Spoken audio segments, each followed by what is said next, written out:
सिंगरौली के तियारा धान उपार्जन केंद्र पर व्यापारियों का बोलबाला। सिलाई और छल्ली के नाम पर किसानों से की जा रही अवैध वसूली, परेशानियों का सामना कर रहे किसान। बरेली में फिर से स्थापित हुआ अतिक्रमण, न्यायालय के हस्तक्षेप के बाद भी नहीं हटा अतिक्रमण, शहीद स्मारक का अस्तित्व भी हो चुका समाप्त। बहर में संकुल स्तरीय शालेय खेल महोत्सव का आगाज, एसडीएम ने स्टेडियम में किया स्थापित। 8 से 11 जनवरी तक होना है खेल महोत्सव। उज्जैन में सनसनी खेज चोरी का खुलासा, पुलिस ने महिला सहित 3 आरोपियों को किया गिरफ्तार, आरोपियों से लाखों की नकदी समेत जेवरात बरामद। रायसेन में अज्ञात वाहन ने बाइक को मारी टक्कर, बाइक सवार एक युवक की घटनास्थल पर हुई मौत, 2 गंभीर रूप से घायल अस्पताल में भर्ती।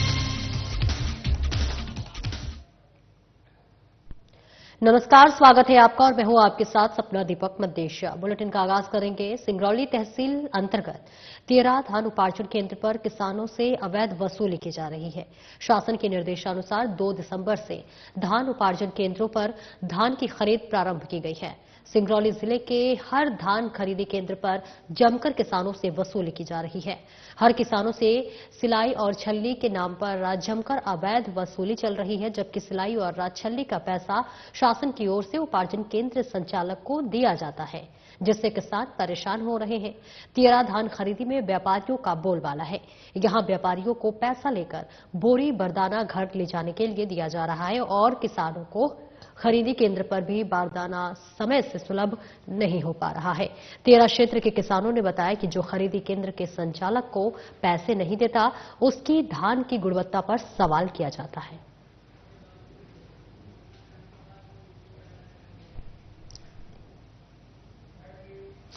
तो देखिए तस्वीरें आपको दिखा रहे, लगातार जो किसान है वो परेशान है और ऐसे में देखिए सिंगरौली तहसील अंतर्गत तियारा धान उपार्जन केंद्र पर किसानों से लगातार अवैध वसूली की जा रही है, जिसके लिए वो कई बार शिकायत भी की जा चुकी है। उनकी तरफ से शासन के निर्देशानुसार 2 दिसंबर से धान उपार्जन केंद्रों पर धान की खरीदी प्रारंभ की गई है और ऐसे में सिंगरौली जिले के हर धान खरीदी केंद्र पर जमकर किसानों से वसूली की जा रही है।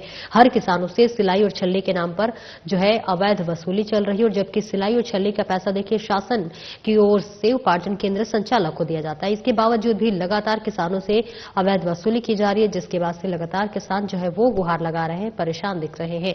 तियारा धान खरीदी में व्यापारियों का बोलबाला है। यहां व्यापारियों को पैसा लेकर बोरी वरदाना घर ले जाने के लिए दिया जा रहा है और किसानों को खरीदी केंद्र पर भी वरदाना समय से सुलभ नहीं हो पा रहा है। तियारा क्षेत्र के किसानों ने बताया है कि जो खरीदी केंद्र के संचालक को पैसे नहीं देता, उसकी धान की गुणवत्ता पर सवाल किए जाते हैं। ऐसे में लगातार किसान अपनी समस्या सुनाए तो सुनाए किसे, जिसकी वजह से कई दिक्कतों का सामना किसान करते हुए नजर आ रही है। ये तस्वीरें हम आपको सिंगरौली से दिखा रहे हैं। और वहीं बरेली में कुछ दिन पहले न्यायालय के हस्तक्षेप के बाद एसडीएम तहसील कार्यालय सहित शासकीय बंगलों के सामने से नगर प्रशासन को और नगर परिषद के संयुक्त तत्वाधान में शासकीय भूमि को अतिक्रमण युक्त किया गया है। बताते चले कि अतिक्रमण मुक्त करने के बाद फिर भी 1 सप्ताह बाद भी वही का वही अतिक्रमण जमा लिया गया है, जिस कारण मार्ग से आवागमन करने वाले वाहनों सहित राहगीरों को काफी दिक्कतों का सामना करना पड़ रहा है। नगर परिषद के माध्यम से लगभग 50 लाख की लागत से निर्मित किए गए प्रतीक्षालय में भी अतिक्रमणकारियों ने अपना कब्जा कर रखा है। दूसरी ओर अगर बात करें पिपरिया मार्ग पर शहीद स्मारक के चारों तरफ अतिक्रमण जमा होने की वजह से शहीद स्मारक का अस्तित्व भी समाप्त हो चुका है। शहीद स्मारक के मुख्य द्वार सहित पीछे भी पक्के अतिक्रमण कर लिए गए हैं। शहीद स्मारक के अंदर जाने वालों को डर का सामना करना पड़ रहा है, क्योंकि शहीद स्मारक के अंदर शरारती तत्व सहित शराबियों के जमघट लगे रहते हैं।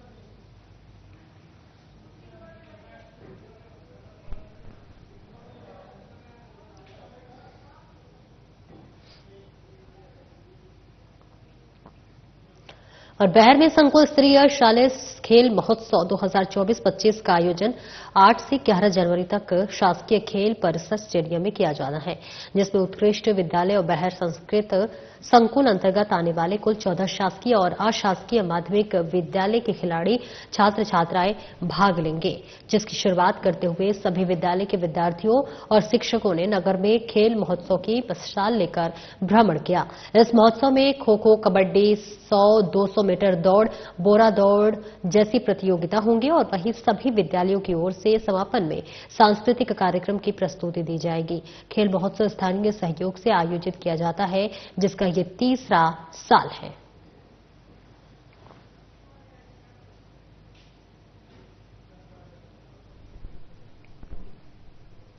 उज्जैन में नगर निगम ने गाड़ी अड्डे से लेकर बड़े पुल तक मकानों पर निशान लगाने का काम शुरू कर दिया है। यहां पर 18 मीटर चौड़ी सड़क बनाई जाएगी, जहां पर सिंहस्थ को देखते हुए शहर में कुछ मार्गों पर सड़कों का चौड़ीकरण किया जाना है, जिससे कि अगर आगर रोड स्थित गाड़ी अड्डे से लेकर बटनगर रोड स्थित बड़े पुल वाला क्षेत्र भी शामिल है। नगर निगम ने सड़क चौड़ीकरण का काम शुरू कर दिया है। नगर निगम की टीम ने सुबह गाड़ी अड्डे से सड़क की नत्ती कर मकानों पर निशाना लगाना शुरू कर दिया और इस पूरे मार्ग पर सड़क चौड़ीकरण की जद में 450 मकान और कुछ धार्मिक स्थल आ रहे हैं। चौड़ीकरण हो जाने के बाद यहां पर 18 मीटर चौड़ी सड़क बनाई जाएगी। धार्मिक स्थल हटाने जाएंगे या नहीं, इसको लेकर अभी स्थिति स्पष्ट नहीं है। नगर निगम झोन क्रमांक 2 के भवन अधिकारी राजकुमार राठौर ने बताया है कि फिलहाल निशान लगाने का काम किया जा रहा है। टेंडर हो जाने के बाद चौड़ीकरण का काम शुरू होगा। वहीं महापौर मुकेश टटवाल ने बताया है कि ये सड़क 32 करोड़ रुपए की लागत से बनवाई जाएगी।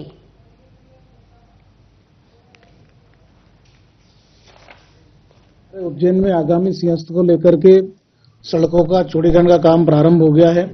हमारे मध्य प्रदेश के शासन के हमारे यशस्वी मुख्यमंत्री डॉक्टर मोहन यादव जी ने सबकी स्वीकृति दे दी है और जिसकी राशि हमको प्राप्त हो गई है वो है गधा पुलिया से रविशंकर का जो जयसिंहपुरा वाला मार्ग चौड़ीकरण होना है, उसमें 21 करोड़ 8 लाख रुपए की लागत से उसका चौड़ीकरण होना है और वह 24 मीटर है।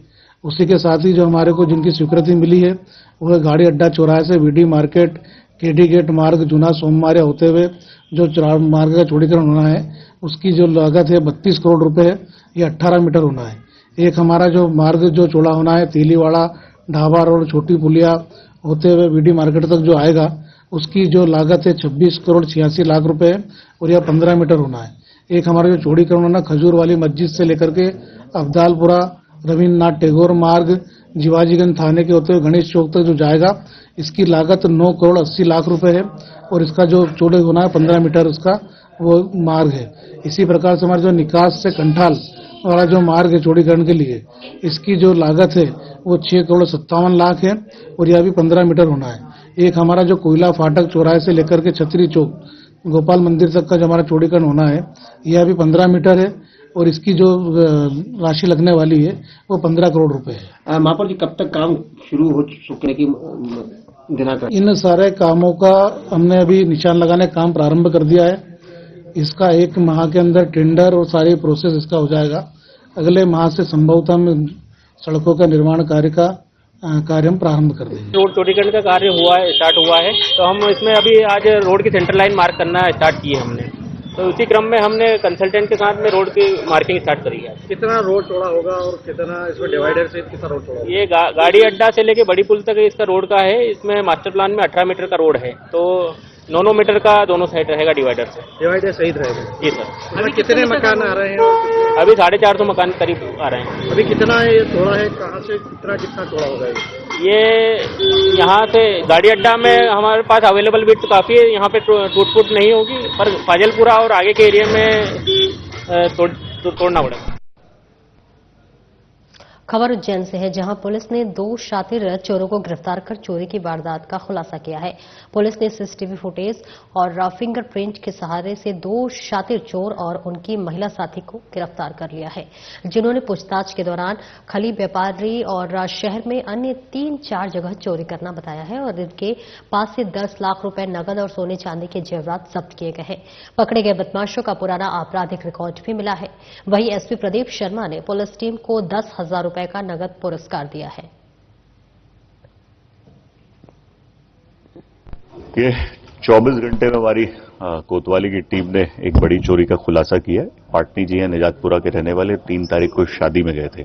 4 की रात में जब ये लौटे तो इन्हें पता चला इनके घर में चोरी हुई है। तत्काल इन्होंने कोतवाली में सूचना दी, हमारी टीम सक्रिय हुई और इसमें 2 लोगों को इसने गिरफ्तार करने में सफलता हासिल की। एक शाहरुख जो पांड्या खेड़ी का है और एक कुलदीप फुरफो जो चिमनगंज का रहने वाला है। इनके पास से करीब 10 लाख से ज्यादा कैश और 5 लाख से ज्यादा चांदी और सोने के आभूषण बरामद किए गए। इसमें ये जो शाहरुख है, इसकी पत्नी ने 2 नाम रखे हुए, राधिका और मुस्कान।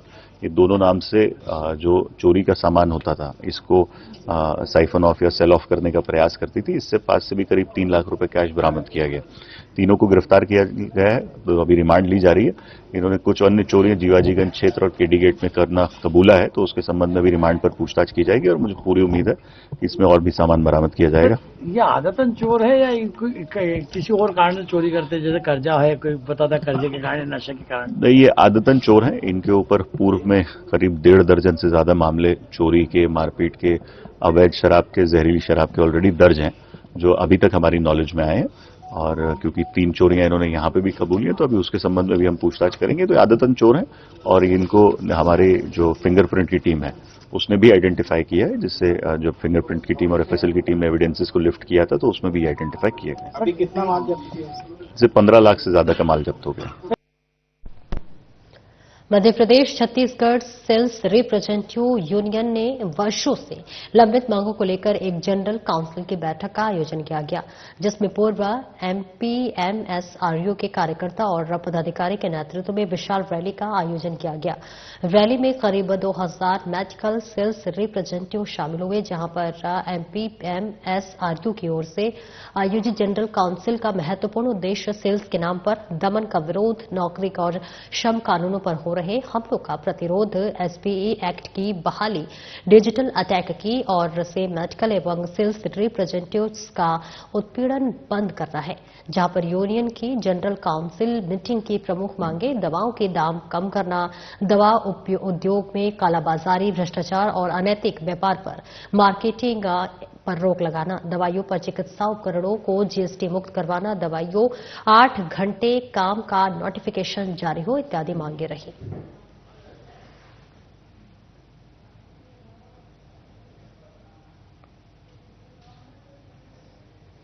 गुना कलेक्टर डॉक्टर सत्येंद्र सिंह के निर्देशन में जिले के 4 अलग अलग अवैध उत्खनन की लगातार मिल रही शिकायतों को तुरंत कलेक्टर डॉक्टर सिंह ने अपने संज्ञान में लिया और सख्त रुख अपनाते हुए राजस्व विभाग, खनिज विभाग और पुलिस विभाग की विशेष टीम ने मौके पर पहुंचकर कार्रवाई की है।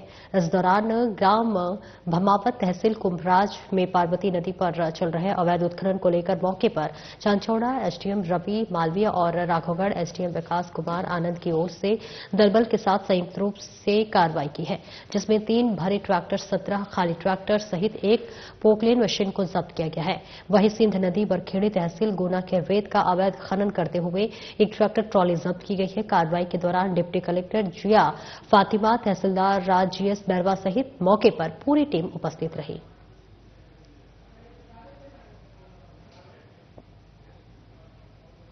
मुख्यमंत्री हो या फिर जिला प्रशासन, अवैध कॉलोनी पर सख्ती से कार्रवाई करने की बात महज एक दिखावा लगती है, क्योंकि इंदौर जिले की देपालपुर तहसील के ग्राम पंचायत काली बिल्लौद इसका जीवंत उदाहरण है। ग्राम पंचायत काली बिल्लौद में अवैध कॉलोनियों ने अपना जाल फैला रखा हुआ है और जिम्मेदारों ने मौन साध रखा है। सवाल यह है कि इन अवैध कॉलोनियों के मकड़ जाल फैलने के लिए जिम्मेदार कौन है? शिकायतों पर त्वरित कार्रवाई भी नहीं होती है। इसकी वजह से एक के बाद 1, 2, 3 सहित ये संख्या धीरे धीरे 50 से अधिक तक पहुंच चुकी है। आलम यह है कि इन अवैध कॉलोनियों माफियाओं ने मरघट की भूमि हो या फिर शासकीय भूमि हो या फिर आदिवासियों की भूमि, सभी को निशाना बना रखा है। लेकिन शासन प्रशासन के उच्च अधिकारियों ने इस पर मौन धारण कर रखा है। वही शासकीय भूमि पर अवैध अतिक्रमण की शिकायत मिलने के बाद बेटमा तहसीलदार जगदीश रंधावा ने पटवारी के साथ भूमि का मौका निरीक्षण किया है। शासकीय भूमि का सीमांकन कर जल्द ही इसे अतिक्रमण हटाने की कार्रवाई करने की तहसीलदार जगदीश रंधावा की ओर से बात की गई है।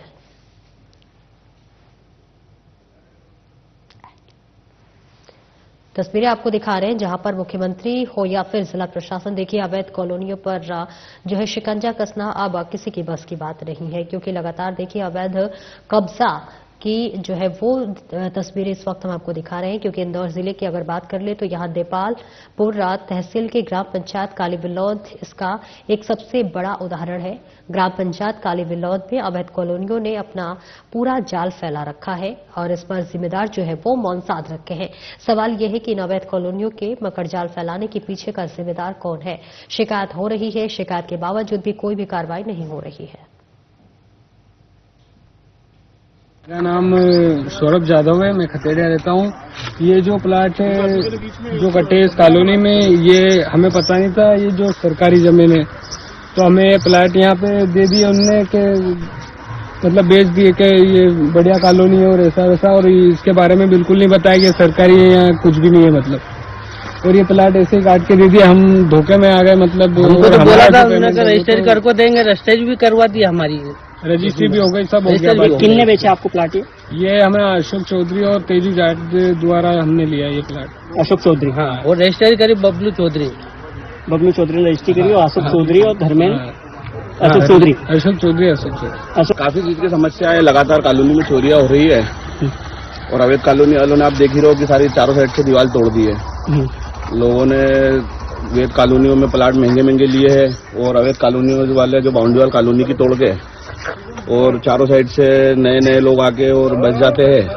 कोई झुग्गी झोपड़ी बना लेता, कोई कुछ भी बना के रात में चोरी चामारी करके 1-2 महीने रहते और भाग जाते हैं। फिर पूरे दिन में और शाम को अवैध कॉलोनियों में जो अभी काम नहीं चल रहा उन कॉलोनियों में कुल मिला के नशाखोरी का गांजा शराब और ये सब बैठ के पीना और रात में दिन में रेकी करते हैं सभी कॉलोनियों में घूम के। और सबसे बड़ी समस्या ये कि हमारी कॉलोनी का एक ही गेट था, अब कॉलोनी के चारों साइड से रास्ता हो गया है और पीछे गांव है, पूरा कंपनी का एरिया है और लगातार 8 दिन से सलंग 5 चोरियां हो चुकी है कॉलोनी में। अभी हमारी ग्राम पंचायत में अवैध कॉलोनी वालों ने एक हमारी शासकीय भूमि है ये ग्राम पंचायत की, जिसके अंदर कॉलोनी काट दी गई है और मकान भी बन गया, कुर्सी हाइट भी हो चुकी है यहाँ पे। और हमने इसकी शिकायत 6 महीने पहले कर दी थी तहसीलदार साहब को, एसडीएम साहब को। उसके बाद उन्होंने बोला था हम सीमांकन करवाने के लिए पटवारी साहब को पहुंचाते हैं, उस टाइम पटवारी साहब आए नहीं है। अभी भी मैंने पटवारी साहब को फोन लगाया है, तहसीलदार साहब से मेरी बात हुई है, उन्होंने बोला पटवारी साहब को हम दिखवाते हैं। यहाँ अवैध कॉलोनी में करीब 4 से 5 प्लॉट काट दिए गए और शासकीय भूमि अभी जब हमने काम रुकवाया यहाँ पे आके तो वो बोल रहे हमारे पास रजिस्ट्री है, तो क्या शासकीय भूमि की रजिस्ट्री कर दी उन्होंने? के साथ आपने का निरीक्षण किया है, कुछ सरकारी जमीन पे मकान बनने की शिकायत आई है। मैंने पटवारी को 3 दिवस में रिपोर्ट सीमांकन करके प्रस्तुत करने का बोला है। जैसे ही सीमांकन रिपोर्ट आ जाएगी उसमें स्पष्ट आ जाएगा कितने एरिया में अतिक्रमण है। जैसे ही उसके बाद तुरंत नोटिस जारी करके उसकी वैधानिक कार्रवाई हम लोग करेंगे। रायसेन थाना कोतवाली अंतर्गत चिकलोद रोड चौराहे पर अज्ञात वाहन ने एक बाइक को टक्कर मार दी। घटना में जो है बाइक सवार 2 युवक गंभीर रूप से घायल हो गए हैं और एक की मौके पर ही मौत हो गई। जानकारी के अनुसार दुर्गपुरा नयापुरा निवासी अनिकेत 21 साल, मनोज 22 साल और अन्य 25 साल बाइक से रायसेन की ओर आ रहे थे। इसी दौरान उनकी बाइक को किसी अज्ञात वाहन ने जोरदार टक्कर मार दी, जिससे कि अनिकेत की मौके पर ही मौत हो गई, जबकि मनोज और अन्य को 108 एम्बुलेंस से जिला अस्पताल पहुंचाया गया, जहां दोनों का उपचार जारी है।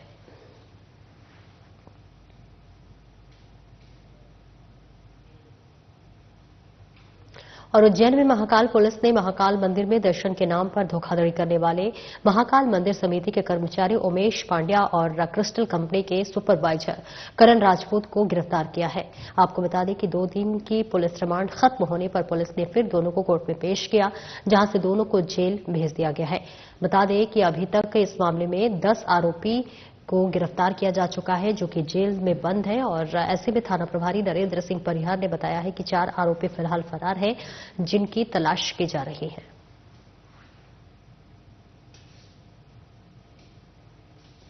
पेश किया है, जीआर पेश किया है, 2 दिन का पीआर लिया था, पूछताछ में उन्होंने कुछ नहीं बताया। अब जो 4 आरोपी फरार है उनको गिरफ्तार करेंगे, उनसे कोई जानकारी मिलेगी तो बताएंगे। आज इनको जेल बनाना अब तक कितने लोग जेल पहुंच चुके हैं? 10 लोग हो गए। कितने फरार हैं? 4 फरार हैं। आगरमालवा जिला मुख्यालय से बजरंग दल हिंदू संगठन की ओर से एक भव्य शोभा यात्रा नगर में निकाली गई। ये शोभा यात्रा छावनी झंडा चौक से प्रारंभ होकर नगर के प्रमुख मार्गों से निकाली गई। शोभा यात्रा में जिले भर से आए बजरंग दल के कार्यकर्ता अपने हाथों में भगवा ध्वज लिए जय श्री राम देश का बल बजरंग दल के गगनभेदी उद्घोष करते हुए चल रहे थे। शोभा यात्रा का हिंदू संगठनों की ओर से जगह जगह पुष्प वर्षा कर भव्य स्वागत किया गया। शौर्य यात्रा के दौरान पूरे नगर में सुरक्षा की दृष्टि से थाना प्रभारी अनिल मालवीय के नेतृत्व में पुलिस की चाक चौबंद व्यवस्था रही।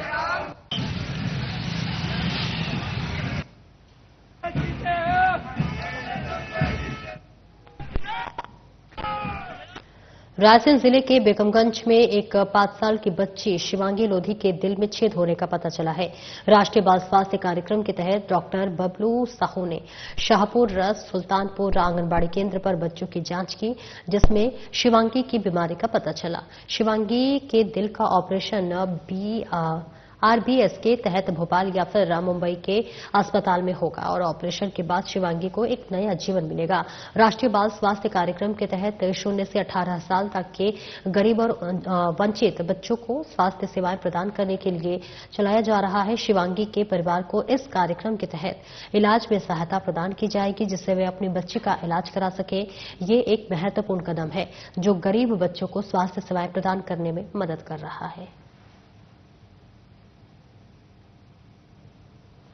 आज दिनांक 3/1/2025 को शाहपुर सुल्तानपुर की आंगनबाड़ी में सभी बच्चों का स्वास्थ्य परीक्षण किया गया, जिसमें एक बच्ची शिवांगी लोधी जिसके दिल में छेद पाया गया है। इस बच्ची को रायसेन जिला अस्पताल रेफर किया गया है। इसके बाद इसे भोपाल रेफर किया जाएगा ऑपरेशन के लिए और बाकी सभी बच्चे स्वस्थ पाए गए हैं।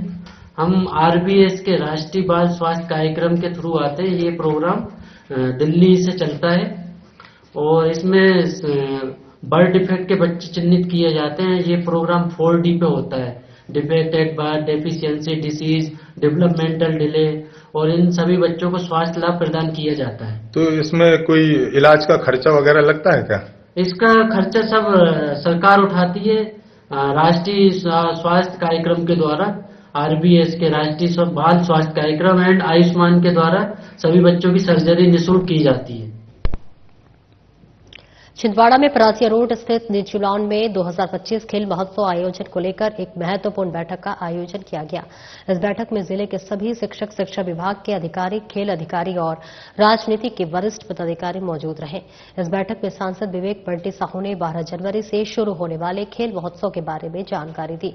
इसमें भाग लेने और बच्चों का उत्साह बढ़ाने की बात कही। वहीं सांसद ने कहा कि ये प्रतियोगिता छिंदवाड़ा जिले के खिलाड़ियों को उच्च स्तर पर ले जाने की एक छोटी सी पहल है, जिससे कि खिलाड़ियों का उत्साह बढ़ेगा और वहीं उन्हें इस खेल के महोत्सव के माध्यम से अंतर्राष्ट्रीय स्तर की पहचान भी मिल सकती है। अगर खिलाड़ी पूरी लगन और मेहनत से अपने खेल का प्रदर्शन करेंगे तो उनकी मेहनत और उनका सपना अंतर्राष्ट्रीय स्तर पर जाकर साकार हो सकता है।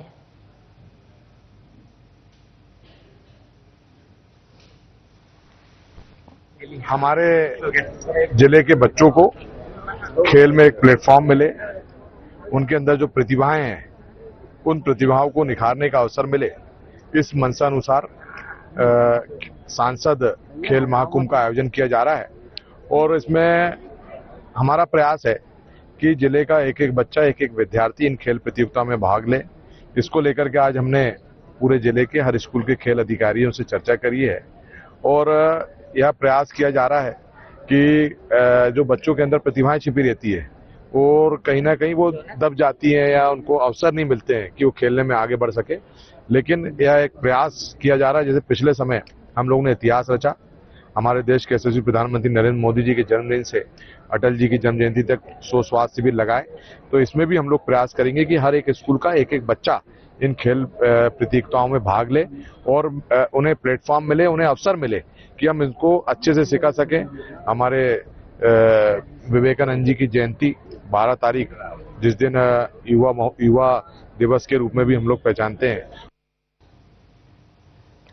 पिछले वर्ष ग्वालियर में आयोजित हुई प्रथम Madhya Pradesh league cricket tournament की सफलता के बाद आयोजन को और व्यापक बनाने और जिला स्तर पर प्रतिभाशाली खिलाड़ियों को प्रोत्साहित करने के उद्देश्य से अब उदयमान क्रिकेट खिलाड़ियों को प्रतियोगिता में खेलने के लिए ट्रायल गुना में ही देना होगा।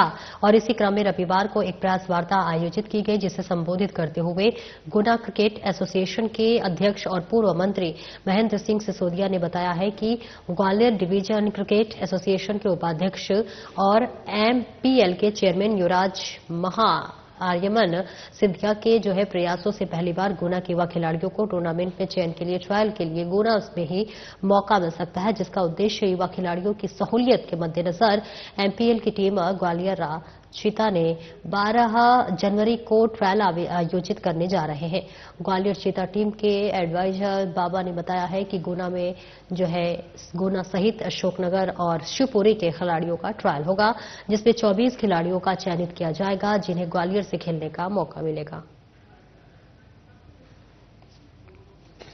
एक्चुअली ये ग्वालियर में होना था, लेकिन परम श्रद्धेय महाराज साहब और युवराज साहब का ये आदेश था कि ये ट्रायल, क्योंकि अशोकनगर, गुना और शिवपुरी ये 250 किलोमीटर 200 किलोमीटर दूर है, तो इस मौसम में इतनी दूर बच्चों को आना पॉसिबल नहीं होता, या आते भी तो उनको काफ़ी तकलीफ होती, तो इसके लिए उन्होंने।